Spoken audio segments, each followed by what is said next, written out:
L'Espagne est champion du monde après cette finale intense contre l'Argentine. L'Argentine qui vient avec un 4-4-2 avec Julián Alvarez et Lionel Messi en attaque, et l'Espagne, comme d'habitude, avec un 4-2-1-3. Comme vous le savez, l'Espagne a dominé la rencontre de bout en bout. L'Argentine n'a jamais été aussi en difficulté depuis le début de la Coupe du Monde. Les Espagnols les ont étouffés avec un pressing très haut durant 120 minutes. Ce qui fait le ballon revenait inlassablement aux pieds des joueurs espagnols. Avec le carton rouge reçu par Enzo Fernandez, les Argentins étaient encore plus en difficulté. Leur milieu de terrain était inexistant, de même que leur attaque. Julián Alvarez a essayé de presser de temps en temps, mais personne ne suivait son pressing. Lionel Messi a été transparent aussi, même si on connaît ses qualités. Il n'a pas besoin de beaucoup de ballons pour faire la différence dans un grand match. Faut noter aussi que l'équipe de l'Espagne a marqué un but durant les prolongations, un but de Nico Williams qui a été finalement refusé parce que le joueur espagnol Merino avait fait une faute avant la fin de l'action. Du coup, but refusé pour l'Espagne.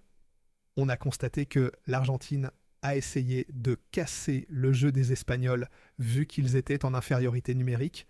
Ils attendaient tranquillement la séance de tir au but pour essayer de gagner parce qu'ils savent qu'ils sont très forts dans ce domaine avec leur gardien Emiliano Martinez qui arrive toujours à déstabiliser ses adversaires. À ne pas oublier que jusqu'à la 110e minute, l'Argentine avait 0 tir et 0 cadré durant la rencontre, sachant que l'Espagne avait 20 tirs au total et 5 tirs cadrés. Et à la deuxième mi-temps de la prolongation, Ferran Torres inscrit un but à la 105e minute sur une passe de la tête de Nico Williams. Le joueur du FC Barcelone, surnommé Le Requin, a inscrit le but de la rencontre. Après le but espagnol, l'Argentine a finalement commencé à jouer pour essayer d'égaliser et de revenir au score pour accéder au tir au but. L'entrée de Nico Williams et de Ferran Torres a permis aux Espagnols d'avoir plus de vitesse et d'être plus tranchants offensivement. L'entrée de Pedri à la place de Fabián Ruiz a été importante aussi, ainsi que celle de Merino. Côté Argentine, les entrants n'ont pas fait beaucoup de différence, le match était beaucoup trop compliqué pour les Argentins.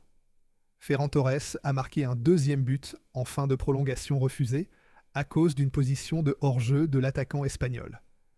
Lamine Yamal a fait un bond, Rodri pareil, Olmo il n'a pas été flamboyant mais il a fait son match.